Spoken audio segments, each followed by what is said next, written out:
All right, metalheads, this is DJ REM, and I have Joe Stump on the line. How you doing tonight, man? Very good, very good. So, why don't you tell us what's going on with you right now? What do you got in the works? In the works, well, I just released a new metal / shred guitar instructional book through Hal Leonard and Berkeley Press. It's titled Joe Stump's Metal Guitar Chop Shop. And then the newest thing I got that just came out is I'm in this more classic / doom metal band Exorcism, and the Exorcism record, that just came out. And, the stuff is kind of like, that just came out, I want to say like the ass end of April. So I'm going to be, and in addition to, those releases, I got a bunch of live dates coming up, both in the States, and I'm going over to Mexico City next week, and I'm doing like a big guitar event over there with Michelangelo Badio and Metal Mike Klasiak. So in addition to some other shows and seminars over there. So, a bunch of stuff. Very cool. You'll have to we'll have to talk offline for a minute after. You're gonna have to hook me up with some tracks from the other band so I can get that on air too. Oh, sure. So tonight I've been playing your stuff from your solo album, and it is freaking amazing, dude. Oh, thank you. Thank you. That's very nice of you to say. my words to the... my last solo record, Revenge. I've been, out playing, tunes from that since I released it, like back, like almost 2 years ago or whatever, like a year and a half, 2 years ago or whatever. So, and it's my strongest record, so, people seem to like it, so no complaints on my end. Yeah, it's all I could post I had played like 3 tracks in a row, and in our chat room at the radio station, all I could say is, "Does this guy shred or what?" Holy. Oh, nice. Well, it is like I make those types of. I mean, it's the type of record where if someone's a metalhead, then and not into all that fancy guitar nonsense, they're still going to enjoy the record because it's heavy and there's like a lot of riffs and melodies and stuff. And of course, for guys that are players, there's plenty of there's plenty of all that fancy guitar action going on. That's for sure. Right. Well, and me as a music lover, I come across a lot of bands out there that I love the music, but maybe don't like the lyrics. So this is like the best of both worlds right here for me. Yeah, no, I just sit there and jam. A lot of times, like somebody will like some whether it's somebody that's more of like power metal and doesn't like some of the like heavier stuff with the guttural vocal, or just the opposite, somebody that likes more like modern heavier things, or like black or death metal things, and doesn't like the operatic kind of more power metal-esque vocals. So it goes on both ends, like as far as that kind of thing goes. Very cool. So who else? I've been playing tracks off Revenge of the Shredlord. Who else is on there with you? On that record, Francisco Palomo's playing keys, and he also plays in symphonic power metal band Holy Hell with me. And Jay Rigney's playing bass, and he also plays in Holy Hell, but he's played with me, for many years now, since 1998. So he's done like many records and many tours with me. And the drummer on that record is no longer with the band. But I do have like a regular working, live band and stuff. And play very regularly in the States, and I also tour outside the States with my solo thing as well. Cool. So you're a busy man, is what you're telling me. I'm fairly busy, a lot of cool, a lot of stuff coming up. I've been playing quite a bit in the States with my solo thing, and then next week I have that next that small little mini tour in Mexico for like a little less than a week, and then I got I got some more solo dates, and then I'm going over to Europe to play with Exorcism on some European festivals. So so certainly busy. Very good. So how long have you been doing this? How long have you been shredding for us? Well, I've been releasing records My first solo record came out in like 1993. So you know, I've been at it a while. You know, so I, you know, so quite a while. 20, you know, over 20 years now. So that's why people say, "Oh, your new record's slamming." It's like, hey, I've been at it 20 years. I should be good by now. I play all the time. I tour all the time, and I still practice all the time. So you know. So we should expect nothing less than greatness from you, is what you're telling me. I would quite put it like that, but that, you know, since you said it's not me, I'll just go, oh, sure, yes, of course. Yeah, let's go with that, because it like I said, it's great. And people in the chat room that were tuned in when I was playing your tracks earlier were all like, you know, this guy's killer. So Yeah, what? so that, you know, that's very nice. Hey, it's always nice to be appreciated, and it's always nice to reach. You know, it's always. I have like a fairly loyal legion of fans, but I mean, it's always nice to reach new people and stuff like that as well. You know, just because I've been at it so long, so you know, depending on the generation of guitar enthusiast or metalhead, you know, like some people might not be aware of my stuff. You know. Right, definitely. So you mentioned you've been doing this for a long time. What kind of influences have you had in your life growing up, and I mean even to this day, that got you into something like this and have helped keep you going? As far as guitar influences and musical influences, I mean I love all kind. Like as far as guitar stuff, like my favorite, you know, all my heroes are all the European metal masters. You know, Richie Blackmore, Yngwie Malmsteen, Uli John Roth, Michael Schenker, Gary Moore, who sadly passed away a few years ago, and so those are like my you know my core influences. And I love classical music. I love Bach. I love Vivaldi. I love romantic. You know, I love Mozart. I like some romantic stuff like Tchaikovsky and Paganini and Beethoven and stuff. And I also like all different schools of metal. From, you know, I like Accept, I like Merciful Fate, I like King Diamond, I like, you know, all, you know, various types of power metal things and European things. You know, like it's a fairly wide spectrum. On some of my records, I could have, like on Revenge, most of the stuff is fairly straight up, you know, dark, heavy, classically influenced, you know, power metal, European, neoclassical, whatever you want to call it. But on some of my other records, I'll do some you know, like more retro things and like bluesier things. But and, you know, I also love like old school hard rock, whether it's Rainbow or Deep Purple or Thin Lizzy or UFO or, you know, early Scorpions. But once again, a lot of that stuff, you know, all comes back to like a bunch of the guitar players I mentioned. Yeah. Very cool. Before I forget, I want to give a big shout out to the guys, Lords of PR guys, for hooking me up with you. So a big shout to those guys. They rock. Yes. You know, Benjamin's a great press agent, does a killer job. You know, so you know, can't say enough good things about him.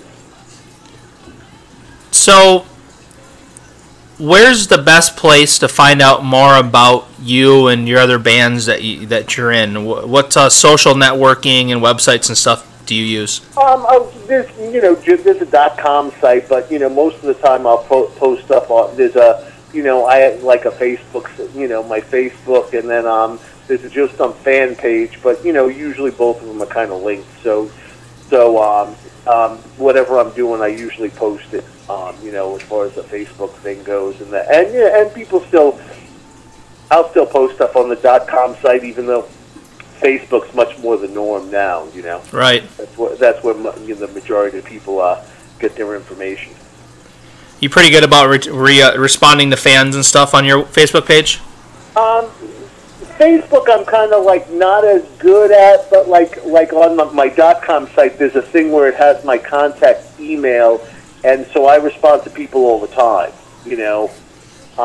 So and I do on Facebook as well. You know, I'm just not quite as up. You know, I don't spend like massive amounts of time on Facebook. Right. Well, that's cool. I mean, they get a personal email from you. That's pretty. I'm sure they appreciate that. Yeah, no, like somebody emails me, on my regular personal account, like I'm happy to answer them back and stuff, or like I do stuff for people all the time. Like someone says, "Hey, I'm a huge fan. Can you send me, an autographed picture? Or can you send me some pics or whatever?" Anything like that. Like it's not like people are constantly doing that to me, but I'm happy to help. To show my appreciation for people that support my stuff. Yeah, very cool. So as far as, and maybe you use the same for others, but as far as like this Revenge of the Shredlord album goes, what studio did you use to record at? I have a fairly modest setup at home, and I record all my guitars at home now. My last few records, but the records also made. As far as like the record being mixed and the drums getting cut, I have a very close friend of mine, Ducky Carlisle, who's he doesn't really mix a lot of metal stuff, but he got a Grammy for like one of Buddy Guy's more recent records, and he's mixed all kinds of different types of things. But he's a great engineer, and did some Johnny Winter stuff and Buddy Guy stuff and things of that nature. But he lives like 3 doors away from me, so it doesn't get much more convenient than that. So I mixed my last 2 records. I did with him and recorded the bass and drums there, and I recorded all the guitars at home. Very cool. That's a damn good friend to have. yeah. So it doesn't matter. It doesn't. And he did a bunch of my very early records, maybe my first 4 or 5 records I did with him. So we've known each other a long time. So we're both very busy. Because any good engineer, he's always working. Whenever I make a record or whatever I'm doing, got some kind of project in the pipes, it gives us an excuse to hang out together. So that's always fun. Yeah, very cool. So if I grabbed your iPod or MP3 player, however you like to listen to music, what bands would I find you listening to right now? Oh, a bunch of the stuff I mentioned. I'd have like an insane amount of cool guitar stuff on my thing, on my iPod. Like I said, all my favorites: Rainbow, Purple, anything Blackmore related, Schenker. And I like various types of power metal things. Various types of power metal things. But of course, comes to Yngwie. He's another one of him and Blackmore are my big heroes and main influences. And power metal things I like, whether it's Silent Force or Voodoo Circle or I'm trying to think. I also like, there's a band from Argentina, Rata Blanca, that are from South America, where the guitar player is Walter Giardino, and he's a massive Yngwie / Blackmore disciple like myself, so I really enjoy their tunes and his playing and everything. So just a huge spectrum of stuff. Okay. Heavier things, black metal, death metal stuff. Right. Very cool. What's the craziest thing that's ever happened to you at a live show you've done? Craziest thing that ever happened to me at a live show. Usually most of the crazy stuff or the unfortunate things happen, I'm trying to think, I have to give it more thought, I'd have to say, that, as far as me specifically, okay, well, this is like fairly recent.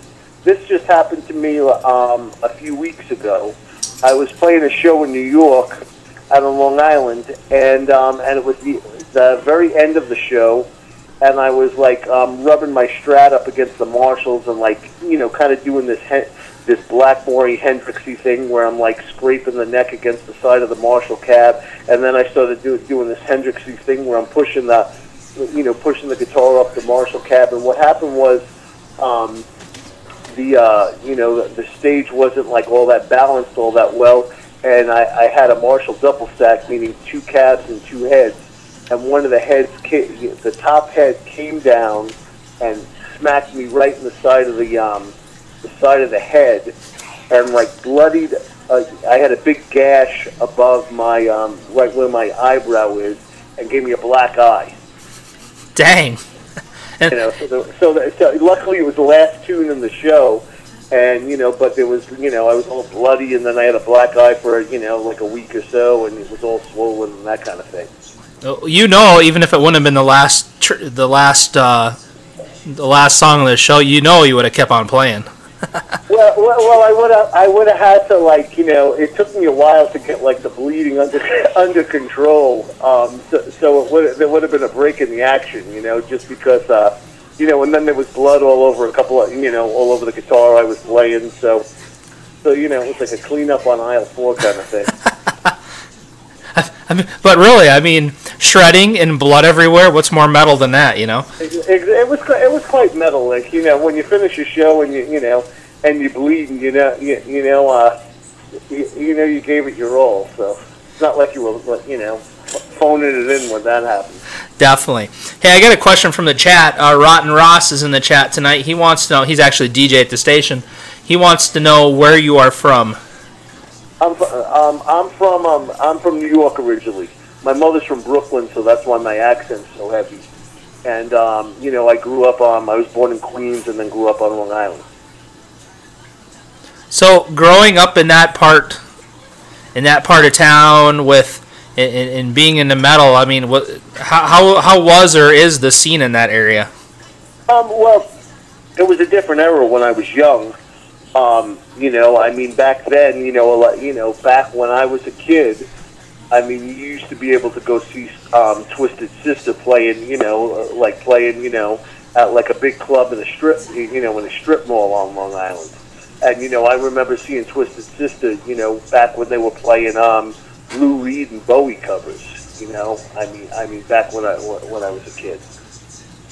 So it was, it was a different time. But, I've seen all the various eras of metal and stuff. Yeah, I was in a band, Trash Broadway, and the first record I ever made was 1989.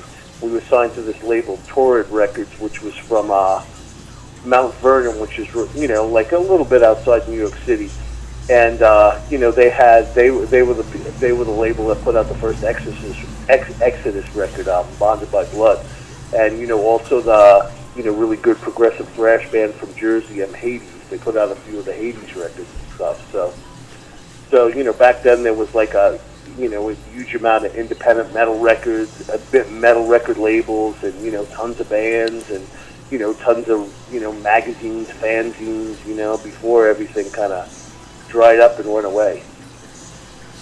Speaking of that, what do you think of the changes the music industry has went through? Obviously you just mentioned what it was like, back when you first started, and now obviously it's it's a whole different ballgame now. What's your opinion or take on it all? Well, it's I don't really have a super strong opinion because there's nothing that anybody could do about it. You got to roll with whatever's going on, but in a way, it's kind of cool that everybody's much more accessible. Meaning it's easier for people to contact people and that kind of thing. Which is very cool. So you have that aspect of it. But then the other aspect of it is some of the mystery of it's kind of gone. When back in the day, you didn't there wasn't so much overexposure, where you only got to see your heroes live, or on in a magazine, or on a or on the actual CD or record you bought. So it's a different vibe, but I think parts of it are great as far as the modern age goes. Yep, definitely. And then the fact that you can lay your tracks and record them all at your house, that's pretty cool. Yeah, that's one thing I don't, I certainly don't miss is as far as recording.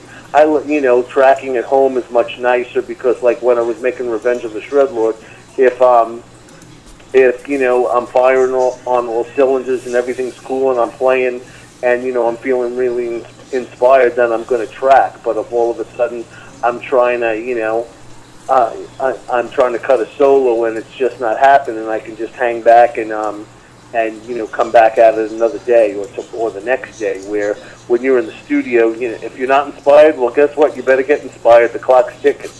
Right, you're paying for it whether you're inspired or not. Yeah, and the other thing is like recording on tape is much more tedious. As far as like you got to wait till the tape back in the old days when you had it recorded on 2-inch tape, you got to wait till say you're going to fix something or you're going to retrack something, you got to wait till the tape rewinds and everything. So there's a lot of it's a much different different world as far as that kind of thing goes. Right, very good. So, okay, is there anything else that you want to make sure people know about you? Anything I haven't asked you want to make sure that we get out there? No, not necessarily. I mean, I encourage anybody that loves guitar. You'll enjoy a bunch of my records. I mean, they're all on Amazon and iTunes under my name. And in addition to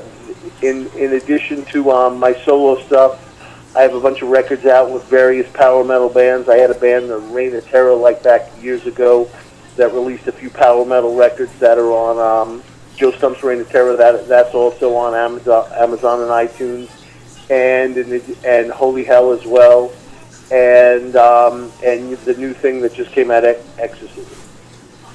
Okay, very good. Well, I want to thank you once again for taking time to call in. Just so you know, I have 3 tracks lined up when we are done with the interview. I got Strat Out of Hell, White Knuckle Mayhem, and The End Approach is all lined up and ready to continue to shred the people tuned in. Well, if they like guitar, I'm sure they'll be very pleased. I've already played 3 tracks. This will be like 6 when I get done. So. Well, that's way too much guitar for anybody to be listening to. I'll disagree. Exactly. It's one way to describe some of the stuff on that record would be bludgeoning. Yeah, it's like I said, there's many a days where I long to just listen to just some good guitar, and you have taken care of that for me.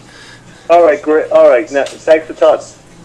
So, okay, I'm just hold tight, and just remind everybody that coming up we got 3 of Joe's tracks to play for you. Big huge thanks again to Joe for calling in. I hope you all enjoyed the interview. And you are listening to DJ Rem and the Crush Beyond Dust show right here on MetalDevastationRadio.com. All right, we're off air. Thanks again, man. Appreciate it. Oh, sure. Where are you based out of? I'm in Michigan. Oh, Michigan. Where in Michigan? Let me see. Southwest. You know where Kalamazoo is? Yeah. Well, I mean, I'm a massive Yankee fan, so Derek Jeter's from Kalamazoo. Yep. There you go. Yeah, I'm about 15 miles west in a little tiny village called Mattawan. Okay. Yeah. No. Well, Michigan and close to Detroit. Everybody's like very cool and very nice and all that kind of stuff. And one of my favorite, I'm not one of those craft beer aficionados, and one of my favorite craft beers, Bell's Two Hearted is from Michigan. Yep, that's in Kalamazoo. Bell's is in Kalamazoo. Oh, Bell's is Kalamazoo? Yeah, yep. See, that's Bell's is pretty badass as far as craft beer goes. They when their IPA and stuff comes out, everybody goes crazy. Yeah. The Two-Hearted one is there, and they just started. In fact, they don't have it here in Massachusetts, but they just started. Bell's they just started making Bell's available in New York. Oh, nice. Yeah, so but anytime I'm anywhere close where they have it, that's something I always buy. So that's great. All right. So, would you say that the other band's name is? Exorcism. Exorcism. Okay. Yeah, and if you send me on the .com site, there's a contact thing. And just email me, and I'll send it to the or the name of the management company is Rock and Growl. Oh yeah, I know those guys. All right, yeah. So if you send Axel an email and say, hey, I just did an interview with Joe Stump. Could you send me the Exorcism record? I'd love to play some of it. He'll give you a link for the he'll give you a link to the the digital download of the record and all that. I'm gonna make sure I don't already have it because I'm on his distribution list already. Okay, yeah, you might have it. I mean, the stuff is like, some of it's like, some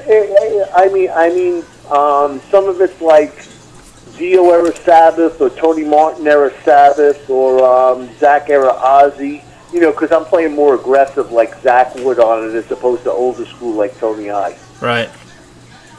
Yeah. But it's a cool record and a lot of people like it, as far as, they kind of like started kind of classifying it as like more of a doom metal record, not the press, but when they were talking about it, but it's really more of like a classic record, or like, what else it sounds like?